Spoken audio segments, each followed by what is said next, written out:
Hello and welcome to Game Tricks. I'm Matt and today I'm going to be talking you through my review of Suicide Squad Kill the Justice League. So without further ado, let's get to it. I've spent over 30 hours of game time in Suicide Squad Kill the Justice League. I have to say it's not exactly what I was expecting. I've got mixed feelings about the game and what they're trying to achieve. Our ragtag bunch of criminals are sent out to kill the Justice League, and their co-op action looter-shooter delivers a good story, but nothing that serves off the safety net, and mission variation is almost non-existent. The looter-shooter systems don't entirely deliver on the promise, and some of the systems feel a little confusing or unnecessary. Online play is fantastic, with only losing connection once or twice in my time with the game. The short-length campaign left me wanting more in anticipation of new content to come for this live service game. Now, the overwhelming temptation to compare Suicide Squad Kill the Justice League to Marvel's Avengers, that live service game that was abandoned after 2 years, is very strong. There are a lot of similarities to the respective title, mostly those qualities that made it so good, but it's where they are different that makes this game so much better. The traversal of a more open world is for the betterment, and having the ability to swap between our anti-heroes when we want outside of combat was another feature that gives you freedom of choice. Rocksteady, the famous developer whose focus has been on single-player experiences, have made the run and jump into the multiplayer realm and into live service no less. The devs, who perfected the tight melee combat of the Arkham series, have swapped their close combat comforts for run and gun gameplay, and I can't say it's perfect, but it's still very fun. This new direction for the team has paid off for the most part and really suits the theme of the characters involved. Their chaotic approach of bullets blazing from above and closing distance for some bat swings as Harley Quinn is as satisfying as it is swift. Interlacing run and gun gameplay in a seamless way is difficult for most developers, but Rocksteady appear to have created a way to make it feel fluid. Traversing around, remaining mobile and getting in hits where you can is such a rush and creates the chaos that the team are usually known for. I would have liked more focus on melee to pull in on some of the skills of the characters like King Shark and Harley Quinn, but the character skills and builds that I can change, so I didn't feel too restricted. I'm going to keep the story spoilers to a minimum if I can, but if you want to avoid them completely, then you should just skip this section. Give it like 20-30 seconds. Brainiac has invaded our planet and is enslaving Metropolis. This includes our star-studded team of heroes, the Justice League. It's up to our criminally insane team of reluctant volunteers to bring them down. Superman, Green Lantern, The Flash and Batman all face off against our team of underprepared villains. What feels like a straightforward path steers off on branches at the halfway point to create a story that is a little more diverse but stays in the safety net and doesn't tip the boundaries of a new story. Expect to see comic book cliches and references that you can't miss. There is a level of storytelling here that feels reminiscent of the Arkham games but with a different texture, and each character having banter and conversation to comedic effect with each other. Whether that thin line between charming and unbearable starts to become blurred over time, just depends on how many jokes and throwing around insults between the characters you can take. The Riddler is out and about, somehow, leaving his trophies to be collected and traversal time trials around the city to give cosmetic unlockables if completed in certain time frames. I must say his presence in the city felt a little forced and unnatural, considering that the world is almost devoid of people that didn't work for the in-game organisation of Argus. Graphically, the game is a beautiful sight to behold, particularly in the cutscenes. You can see the intricate details of character faces and feel the voice acting breathe life into these people we'll be sharing the adventure with. This is also the final outing of the late great Kevin Conroy, who excels in his final showing as Batman, giving us a new darker side of the Dark Knight we haven't seen before. The sprawling environment is an open world that is as vertical as it is sprawling, and this is to the game's advantage, as traversal is the bread and butter of this game. Scaling buildings with Captain Boomerang was a pleasure, and swinging with wild abandon as Harley Quinn above the skies of Metropolis was such a thrill.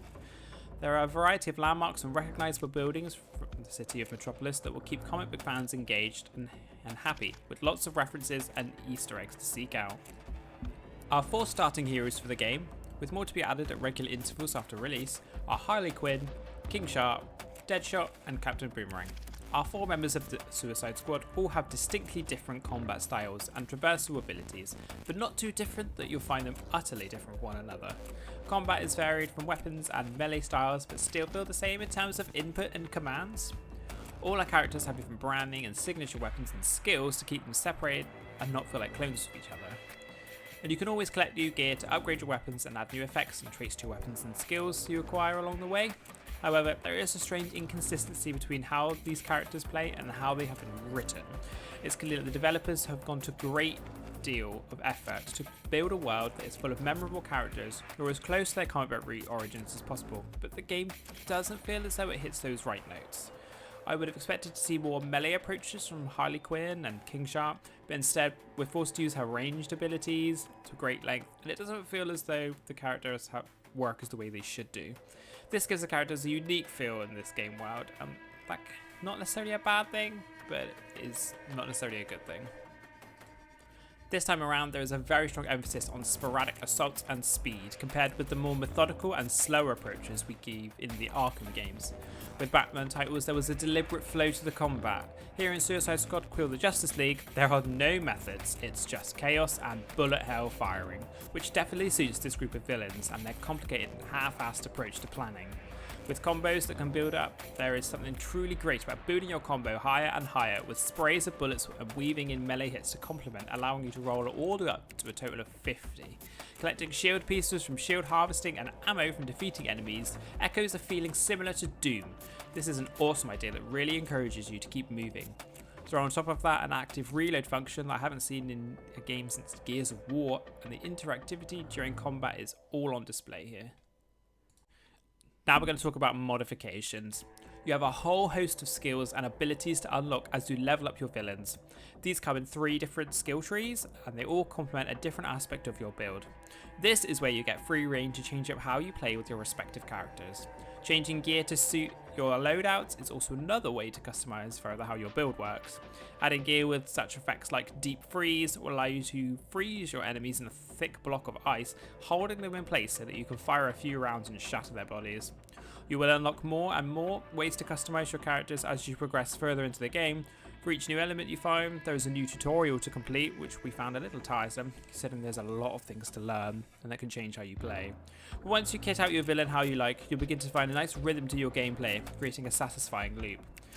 Crafting in this game felt a little bit useless for us. We couldn't find any proper way to make it work for our benefit. Most of the gear and weapons we needed we already had collected from looting or mission rewards, which left creating new pieces of gear a bit redundant for us.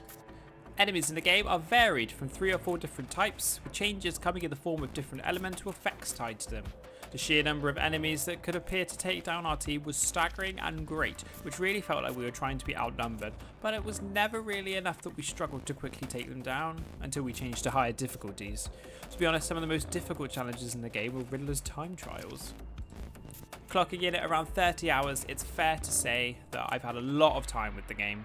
Completing the main campaign took up the bulk of my time, but side quests, which were few and far between, Riddler challenges and collecting trophies felt like the most I was going to get out of it for a while until post-launch content arrives with the imminent addition of the Joker. If they can pull this off and consistently deliver new content, then I can see the game fleshing out very well and giving reason to come back time and time again. But for now, with a bland, predictable story, characters that don't feel true to their comic book natures, shooting mechanics that don't fit well with our playable characters, crafting mechanics that don't really add much to the experience, and not enough to do in this expansive city, I will have to be putting this one on the back burner. Thanks for listening to this review. What do you think about the game? Do you feel any differently? If there's anything I missed that you can think of, be sure to mention it in the comments, and as always, be sure to subscribe for regular updates, videos and reviews right here in the Game Tricks.